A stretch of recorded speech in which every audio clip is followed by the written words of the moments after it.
In a time when two of the greatest empires of the ancient Near East were bearing down on Israel and Judah, Israel's kings and people were faced with a decision.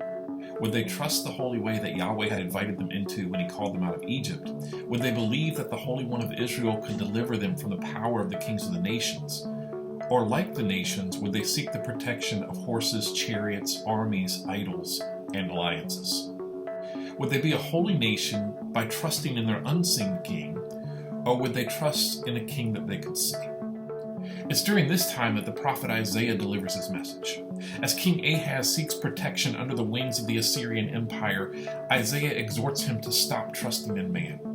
As King Hezekiah seeks peace and security in the mighty warriors of Babylon, and even in the prospect of Babylonian exile, Isaiah invites the holy nation to wait instead for the coming Prince of Peace, the mighty warrior who would be their God.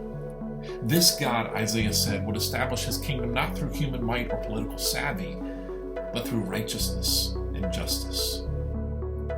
Isaiah invites the holy nation to imagine something far different than what they've observed among the nations.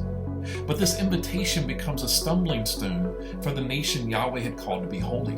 Despite being birthed through their deliverance from Egypt, despite witnessing the power of the God who called them, they couldn't bring themselves to trust in this alternative way. But Isaiah's significance doesn't end with the kings of Israel and Judah who were his contemporaries. His message still has meaning for us today. The words of Isaiah are found on the lips of Jesus as he announces the nature of his ministry in his hometown synagogue in Luke chapter 4. The Spirit of the Lord is on me, he says, because he has anointed me to preach good news to the poor. As Peter addresses the recipients of his first letter as exiles who were living under persecution, he borrows Isaiah's words to encourage them not to grow weary as they fall under the heavy hand of the emperor of Rome. All flesh is like grass, and all its glory a flower of the grass. The grass withers and the flower falls, but the word of the Lord endures forever, Peter says.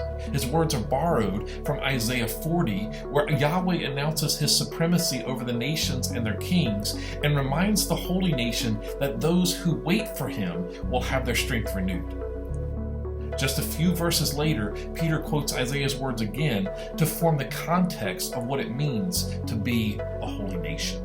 See, Isaiah's message formed the early church's understanding of what God was setting out to do in new creation. And so in light of his significance, I want to invite you to join us for a new study that will be starting on Tuesday, September 27th.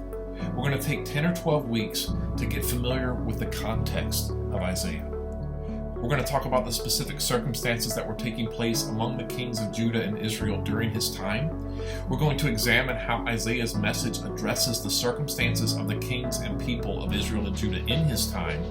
And then finally, we're going to talk about how that message in that context forms the basis for the frequent quotation of Isaiah by the authors of the New Testament.